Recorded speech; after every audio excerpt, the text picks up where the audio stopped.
Bonjour mes frères et sœurs.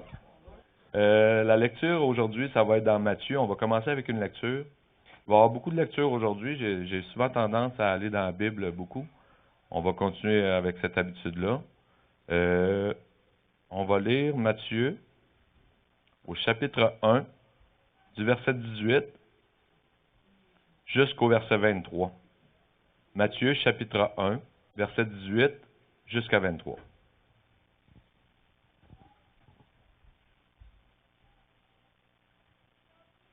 On va y aller comme suit. Voici de quelle manière arriva la naissance de Jésus-Christ.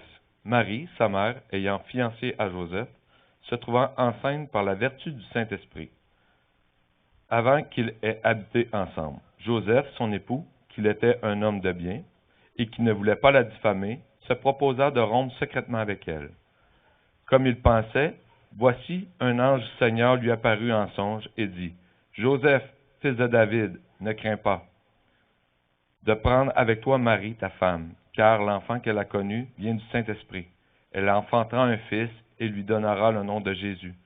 C'est lui qui sauvera son peuple de ses péchés. » Tout cela arriva afin que s'accomplisse ce que le Seigneur avait annoncé par le prophète.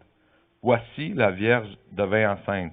Elle enfanta un fils et on lui donna le nom d'Emmanuel, ce qui signifie Dieu avec nous. Je vais répéter la dernière phrase. Et on lui donnera le nom d'Emmanuel, ce qui signifie Dieu avec nous. Le titre de mon message aujourd'hui va être justement Emmanuel, Dieu avec nous. La Bible, en fait, comporte plusieurs prophéties, approximativement 2500 prophéties. 2000 aujourd'hui même sont déjà réalisées, approximativement 2000 prophéties ont déjà été réalisées à l'heure actuelle. Parmi les prophéties réalisées, quelques-unes ont littéralement frappé mon imaginaire. Juste à penser à la prophétie sur la destruction de Babylone. C'est pas le thème de mon message, mais c'est juste pour l'introduction. On va lire quelques versets sur cette prophétie-là. Jérémie, chapitre 50, au verset 13. Jérémie 50, chapitre 13. Faire une petite lecture rapide. C'est vraiment une prophétie qui m'a toujours frappé. C'est vraiment de voir l'exactitude de Dieu. C'est la précision chirurgicale qui procède. Ça ne peut pas être des coïncidences, c'est impossible.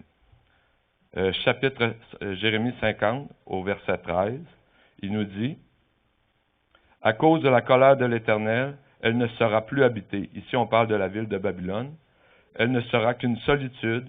Tous ceux qui passeront près de Babylone seront dans l'étonnement et siffleront sur ses plaies, sur toutes ses plaies. » Ésaïe, au chapitre 14, encore une fois, la prophétie sur Babylone.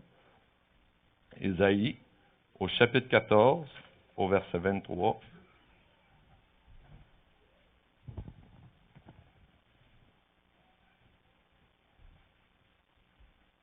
Je ferai le gîte du hérisson et un marécage, et je la balancerai avec le balai de la destruction, dit l'Éternel des armées. Je ferai le gîte du hérisson et un marécage. J'ai essayé de trouver justement comment que Babylone était anciennement aujourd'hui. Puis sur un site, c'est le journal Géo. Le site, c'est géo.fr. Il y a plusieurs articles qu'on peut trouver autres que celui-là. Il dit exactement « Au milieu des marais mésopotamiens, dans le jardin d'Éden de Mésopotamie, trésor multimillénaire, inscrit au patrimoine mondial de l'UNESCO, une tache sombre s'agrandit. Depuis d'énormes tuyaux jaillit une eau saumâtre, celle des égouts que l'État d'Irak, incapable d'assurer le service de base, préfère déverser là. » On voit une image avec des poissons morts. C'est littéralement un marécage. Puis il nous avait dit que dans Ésaïe, que Babylone serait un marécage. Saddam Hussein, à l'époque, avec toutes ses richesses, il contrôlait le pétrole, puis avec ses idées de grandeur, a voulu reconstruire Babylone. Mais sur le lieu même, c'était impossible. Les ingénieurs ont dit, OK, non, on va aller juste un petit peu plus à côté, puis on va reconstruire Babylone. Mais vous savez ce qui est arrivé. Les Américains, l'Iran, n'ont pas voulu qu'ils prennent le contrôle du pétrole, puis il y a eu des guerres, puis ces constructions ont été complètement inachevées. Mais ça aurait été un patrimoine mondial, ça aurait été une des 7 merveilles du monde, ce qu'ils voulaient construire. Mais Dieu avait dit que jamais la ville serait rebâtie. Fait que ça m'avait quand même frappé de voir comment que Dieu interagit à travers ses prophéties. Puis quand il dit quelque chose, la chose s'accomplit. Je pourrais vous parler aussi des empires, comment les empires se sont succédés, mais je l'ai déjà fait dans le passé. Je pourrais vous parler de la prophétie sur la ville de Tyr, qui était une prophétie à double volet, que Nebuchadnezzar avait détruit littéralement la ville, mais qui s'était enfui sur une petite île qui était littéralement imprenable. Puis la prophétie nous dit que Tyr serait jeté à la mer. Alexandre le Grand, quand il est arrivé à Tyr, il fallait qu'il passe par Tyr pour prendre l'Égypte, a dit, OK, on n'a pas le choix de prendre l'île parce que les navires, c'était une puissance navale. Il s'est dit, on n'a pas le choix de détruire Tyr, mais elle était imprenable. La ville était littéralement imprenable. Ce qu'il a fait, c'est que la première Tyr qui a été détruite, il l'a jetée à la mer. Il a jeté la ville à la mer pour faire une digue jusqu'à l'île de Tyr. La prophétie, encore une fois, était accomplie. C'est des prophéties comme ça dans la Bible, il y en a plein. C'est tout aussi impressionnant les unes que les autres. Mais aujourd'hui, le titre de mon message, j'ai dit « Emmanuel, Dieu avec nous ». Mais je vais parler des prophéties sur Jésus-Christ. Ces prophéties-là, je me suis dit, on va commencer avec la première prophétie dans Genèse. C'est problème technique à la pouponnière. OK, fait que comme je vous dis, aujourd'hui, on va vraiment parler des prophéties sur Jésus. Je vous ai introduit avec quelques petites prophéties qui m'avaient impressionné, mais les prophéties sur la vie de Jésus sont tout aussi impressionnantes. Puis en la personne même de Jésus-Christ, plusieurs prophéties ont été réalisées. Fait que la première prophétie de Jésus-Christ se trouve déjà au commencement de la Bible. Dans Genèse, au chapitre 3, déjà, on prophétisait sur Jésus. On va tourner nos Bibles, Genèse chapitre 3, au verset 15. Genèse chapitre 3, verset 15. Alors, dès le commencement, Jésus était manifesté. Le chapitre 3 nous parle de la tentation et la chute d'Adam et Ève. Et en plein milieu du chapitre, il nous glisse un verset qui nous parle de Jésus-Christ. Au verset 15, chapitre 3, verset 15, « Je mettrai inimitié entre toi et la femme, entre ta postérité et sa postérité. Celle-ci t'écrasera la tête et tu lui blesseras le talon. » Juste ce verset-là, qui est vraiment riche, c'est extrêmement puissant comme texte. Charles Spurgeon avait cité ceci à propos de ce texte-là, puis ça reflétait exactement ma ligne de pensée aussi. Charles Spurgeon disait ceci, « Telle est la première promesse faite à l'homme tombé. À elle seule, elle contient l'Évangile tout entier et exprime l'essence même de l'alliance de grâce. Nous la voyons déjà accomplie dans une grande mesure. La semence de la femme, j'ai dit la postérité, ça peut être la semence dans d'autres traductions, la semence de la femme a été blessée au talon en la personne de Jésus-Christ. Et de quelle terrible blessure! Combien terrible aussi sera l'écrasement final de la tête du serpent!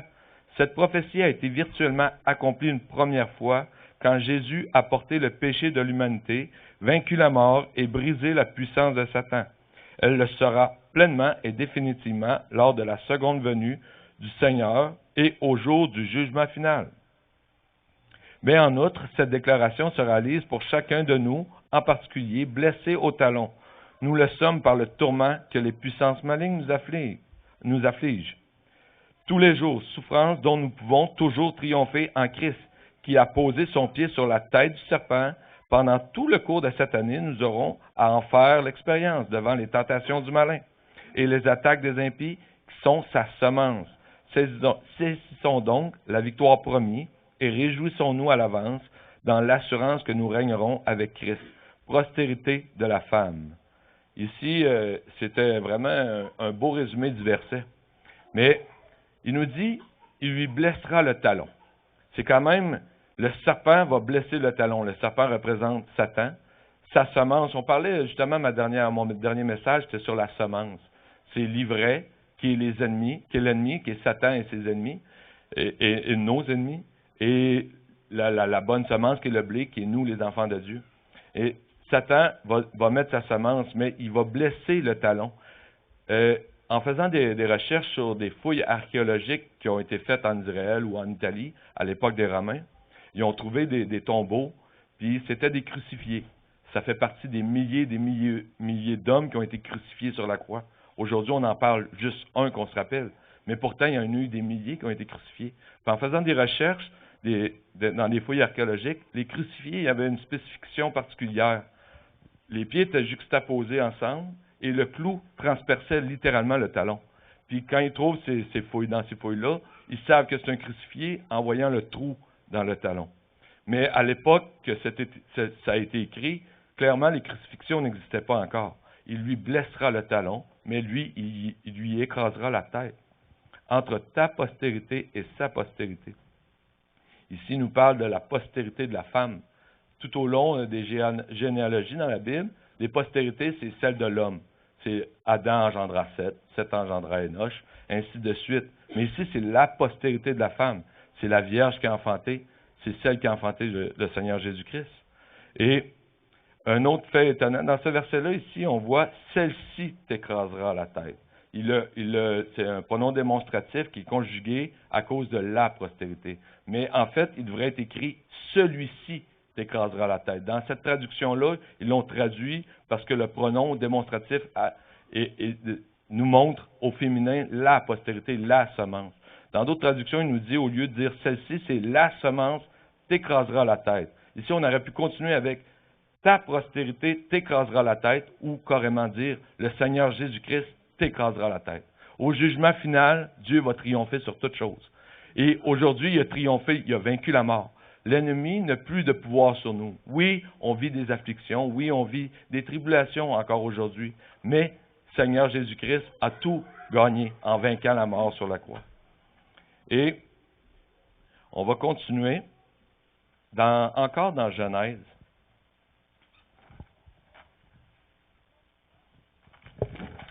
Dans Genèse, chapitre 5, j'ai parlé de la postérité de la femme. Dans Genèse, chapitre 5, ici, ce que je vais vous partager, c'est quand même, c'est extrêmement puissant. Quand j'ai entendu ça la première fois, honnêtement, j'étais sceptique un peu, puis j'ai dû faire mes propres recherches parce que je le croyais, mais je voulais pas être naïf non plus. C'est quand même important d'aller vérifier les sources, pas croire n'importe quoi. J'ai fait l'expérience par moi-même. Heureusement, on est en 2023. J'ai pas eu à m'acheter des dictionnaires hébreu-français. Avec la technologie, avec Google, on peut faire l'expérience par nous-mêmes. Puis je vous conseille même de le faire l'expérience par vous-même. Mais vous allez voir, c'est quand même très puissant. Je ne vous lirai pas le chapitre 5 au complet. Je vais juste vous citer les généalogies. Parce que le lire au complet, c'est quand même... OK. Ça serait endormant aussi. OK, Adam. Adam engendra Seth. Seth engendra Enoch. Enoch engendra Kenan. Kenan engendra Mahalahel. Mahalahel engendra Jared. Jared engendra Enoch. Enoch engendra Methuselah, Methusalem. Mathusalem engendra Lémec. Et Lémec engendra Noé. Ici, c'est la généalogie des 10 premiers descendants de Adam, les 10 premiers patriarches. Si on lit au verset 1 du chapitre 5, « Voici la postérité d'Adam. Lorsque Dieu créa l'homme, il le fit à la ressemblance de Dieu. » Voici la postérité d'Adam. Tantôt, on parlait de la postérité de la femme qui est le Seigneur Jésus-Christ. Ici, on parle de la postérité d'Adam. Et Adam signifie homme, justement. Adam signifie homme. Seth signifie donner, susciter. Enoch signifie mortel, fragile, misérable. Kenan signifie tristesse. Mahalahel signifie Mahalal, béni. El, c'est un pronom de Dieu. Ézéchiel, Daniel, ou peu importe, Emmanuel. C'est un diminutif de Dieu. C'est le pronom de Dieu. Jared signifie descendra. Enoch signifie enseignement. Mathuselah, Mathusalem, Mut signifie mort. Et Shala signifie apporter. Lémec signifie désespéré ou tant attendu. Et Noé signifie apporter le secours, apporter le réconfort. Comme je vous dis, ici, vous pouvez répéter l'expérience à la maison en prenant les noms, puis marquer, exemple, Adam, Hébreu, signification, vous allez l'avoir en français. Mais c'est le fun parce que quand on fait une phrase avec ces mots-là, en rajoutant un verbe avant, ou un pronom, ou peu importe, en rajoutant un petit verbe juste avant entre chaque mot, ça donne ceci. Un homme choisi va mourir dans la peine. Il sera le Dieu béni qui descendra et qui enseignera. Sa mort apportera, virgule, tant attendu, virgule, le repos et le réconfort. C'est un message quand même, c'est glissé dans la Bible comme ça, mais c'est pour nous, vraiment nous fortifier dans la foi. Les gens vont dire, oh, mais la Bible, c'est écrit par des hommes pour ramener la moralité, parce que certaines personnes ont besoin de ça pour vivre une bonne vie, pour avoir la conscience tranquille. Mais ces gens-là vont dire, moi, j'ai pas besoin de ça. Mais nous avons cru premièrement, et le Seigneur nous dit, heureux ceux qui ont cru sans avoir vu. Et notre trésor va être grand. Mais à partir de la parole de Dieu, notre foi se fortifie de jour en jour en consommant cette parole-là. Mais cette parole-là, c'est un trésor qui est indescriptible, c'est vraiment la parole de Dieu. Puis c'est fortifiant de voir des petits clins d'œil comme ça que le Seigneur nous fait pour nous fortifier. Et le Seigneur Jésus-Christ est venu vraiment pour nous. Puis cette parole-là, je vais la relire une dernière fois. Un homme attitré, choisi, va mourir dans la peine. Il sera le Dieu béni qui descendra et qui enseignera. Sa mort apportera, c'est tant attendu, le repos et le réconfort. Merci Seigneur. Merci Seigneur pour ce beau sacrifice-là que tu as fait pour nous. Et il y a beaucoup d'autres prophéties dans la Bible. On va continuer comme ça. On va continuer avec des prophéties que le Seigneur nous avait données, qui nous parlaient de sa venue. Ésaïe au chapitre 9. Ésaïe, chapitre 9.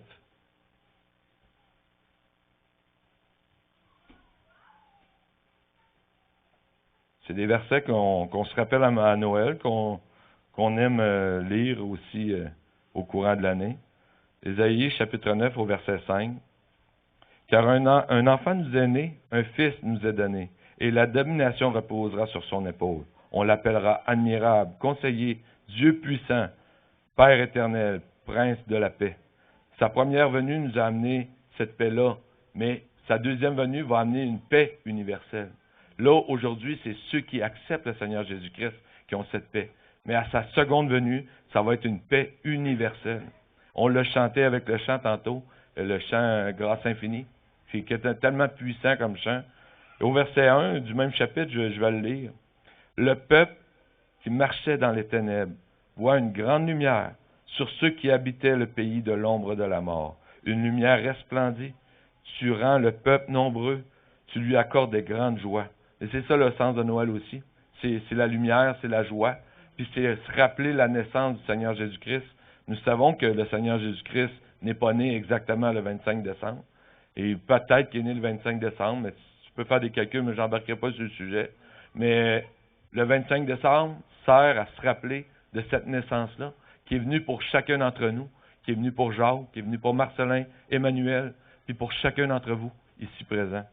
Et c'est toujours se rappeler ça. Et oui, à Noël, c'est important de se le rappeler, mais c'est important de se rappeler quotidiennement. Il est venu mourir pour nous, puis il est ressuscité, il a vaincu la mort. Il a écrasé la tête du serpent. Michée, chapitre 5. On va lire un autre texte.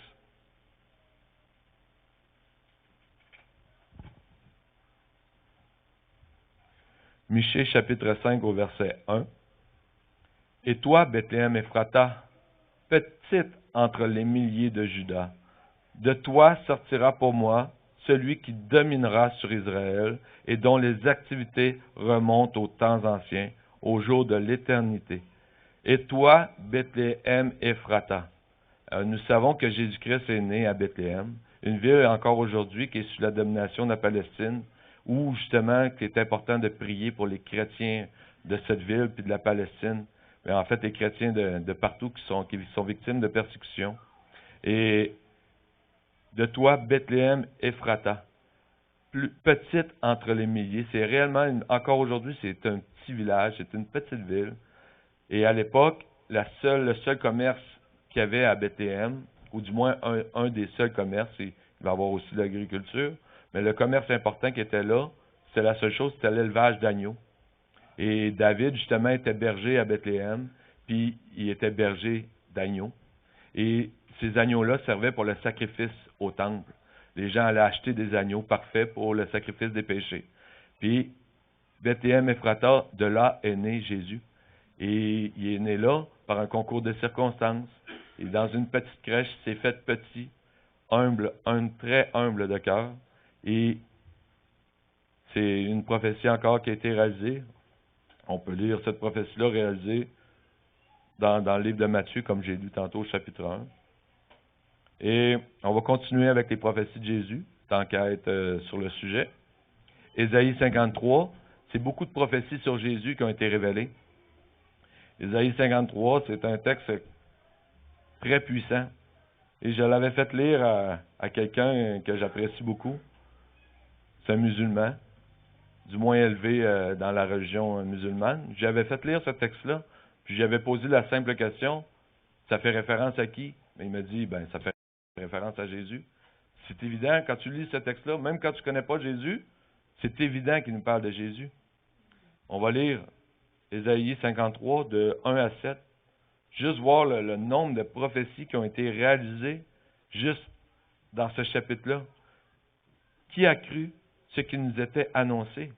Qui a reconnu le bras de l'Éternel? Avez-vous reconnu celui qui nous était annoncé? Avez-vous reconnu le bras de l'Éternel en la personne de Jésus-Christ? C'est une question qu'il faut se poser. Moi, je l'ai reconnu, puis j'en suis très fier. Il s'est élevé devant lui comme une faible plante, comme un rejeton qui sort d'une terre desséchée. Il n'avait ni beauté ni éclat pour attirer nos regards, et son aspect n'avait rien pour nous plaire. Méprisé et abandonné des hommes, homme de douleur et habitué à la souffrance, semblable à celui dont on détourne le visage. Nous l'avons dédaigné, nous avons fait de lui aucun cas. Cependant, ce sont nos souffrances qu'il a portées. C'est de nos douleurs qu'il s'est chargé. Et nous l'avons considéré comme puni, frappé de Dieu et humilié. Mais il était blessé pour nos péchés, brisé pour nos iniquités. Le châtiment qui nous donne la paix est tombé sur lui, et c'est par ses meurtrissures que nous sommes guéris. Nous y étions tous errants comme des brebis. Chacun suivait sa propre foi, et l'Éternel a fait retomber sur l'iniquité de nous tous. Il a été maltraité et opprimé. Il n'a point ouvert la bouche, semblable à un agneau qu'on mène à la boucherie, à une brebis muette devant ceux qui l'attendent. Il n'a point ouvert la bouche. Plein de prophéties ici qui ont été réalisées en la personne de Jésus-Christ. Et en lisant le texte, c'est curieux parce que un juif pratiquant, quand il lit ce texte-là, c'est le genre de texte qu'ils veulent éviter. Ils vont dire que c'est Israël qui a porté ce fardeau-là avec la Shoah et toutes les souffrances qu'ils ont vécues. Mais en aucun cas ici, il nous parle d'Israël. Quand il nous parle d'Israël, il nous mentionne clairement Israël, où il va donner une métaphore avec la vigne ou le figuier, mais jamais comme ça. Là, c'est clairement un homme ici qui nous parle. Mais pourtant, ils l'ont rejeté quand même. Et par contre, il y a une prophétie qui est dans Zacharie au chapitre 12. Zacharie au chapitre 12 au verset 10, qui nous dit,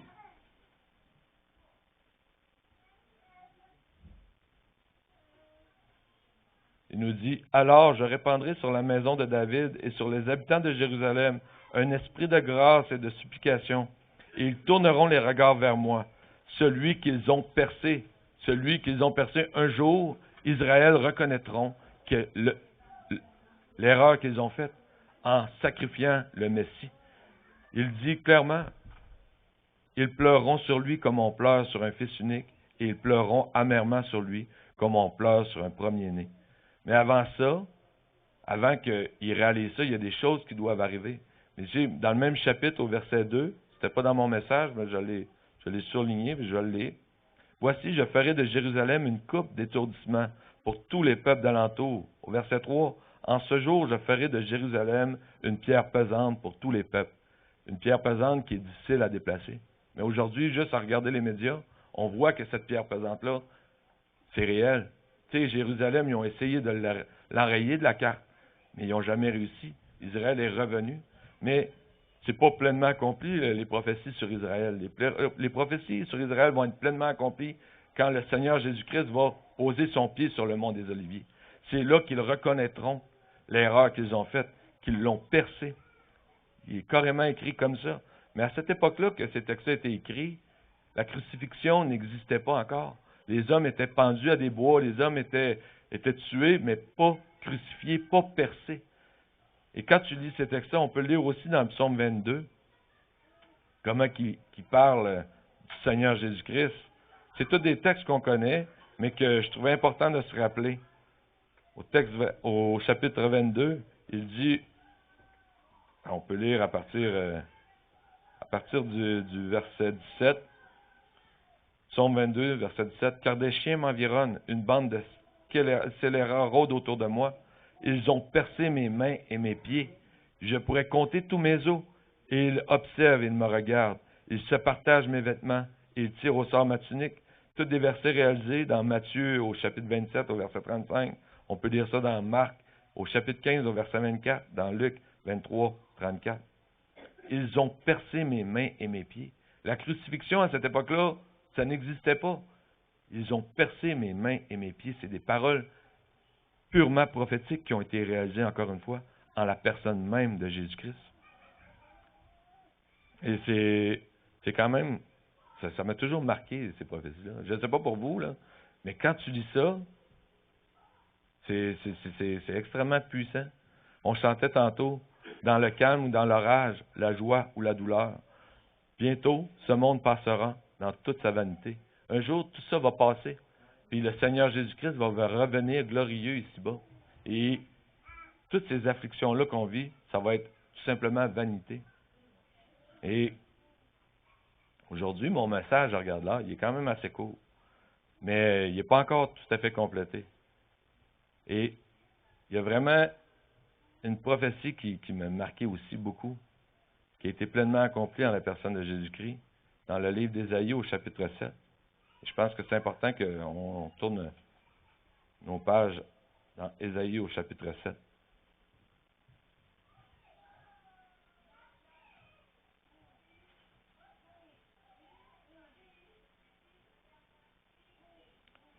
Au verset 14, on l'a lu tantôt, on a fini avec ça, je l'ai répété. Et c'est important qu'on se remémore ce verset-là. Ésaïe, au chapitre 7, au verset 14. C'est pourquoi le Seigneur lui-même vous donnera un signe qui est extrêmement important. Voici, la Vierge deviendra enceinte, elle enfantera un fils, et elle lui donnera le nom d'Emmanuel. Et cette prophétie-là, j'étais jeune, je l'avais entendue, puis je me suis toujours dit, il me semble qu'il y a une contradiction. Et tu sais, Dieu ne se contradit pas. La parole ne se contradit pas.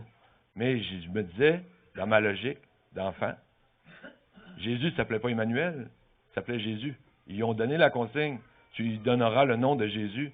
Je me disais, pourquoi ils n'ont pas donné le nom d'Emmanuel? Puis, pendant une bonne partie de ma vie, je me suis posé cette question-là sans trop faire de recherche. Mais en approfondissant dans la Bible, effectivement, cette prophétie-là a été pleinement accomplie. Dans le texte que je vous ai lu dans Matthieu tantôt, il disait que la prophétie était accomplie, puis que on lui donne, il finissait avec ce verset-là, qui est dans Ésaïe. Je vais le relire une autre fois. « Voici, la Vierge deviendra enceinte, elle enfantera un fils, et elle lui donnera le nom d'Emmanuel. » Mais ma réponse, je l'ai trouvée dans Matthieu au chapitre 28, dans les dernières paroles de Jésus. Matthieu chapitre 28.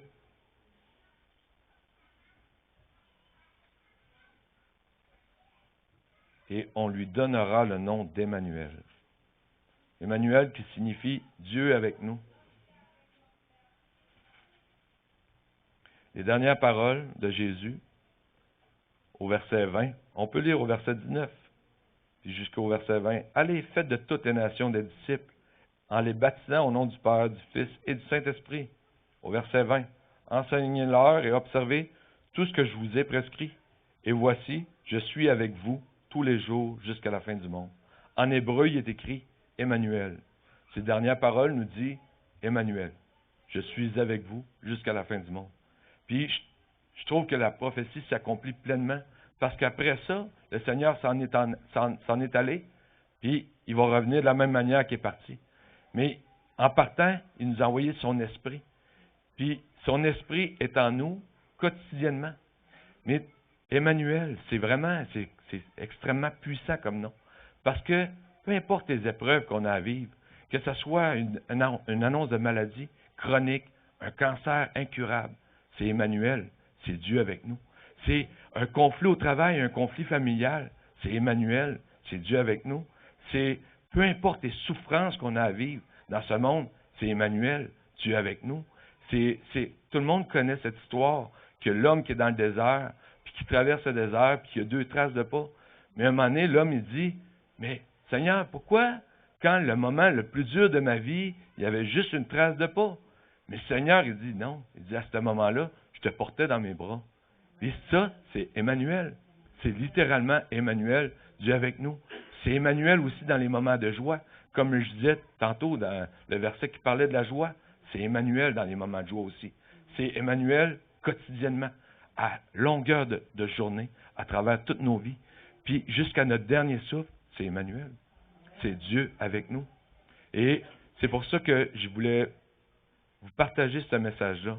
Vous donner l'importance de se rappeler ce précieux nom, ce précieux nom qui est Emmanuel, Dieu avec nous. Puis c'est important de traverser nos vies avec ça en tête. C'est important parce que Dieu n'a pas fait ce sacrifice-là inutilement. Il l'a fait vraiment par amour, mais un plein amour.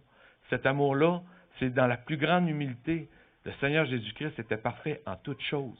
Il n'y avait aucune tâche. C'était un agneau parfait qu'on amenait à l'abattoir.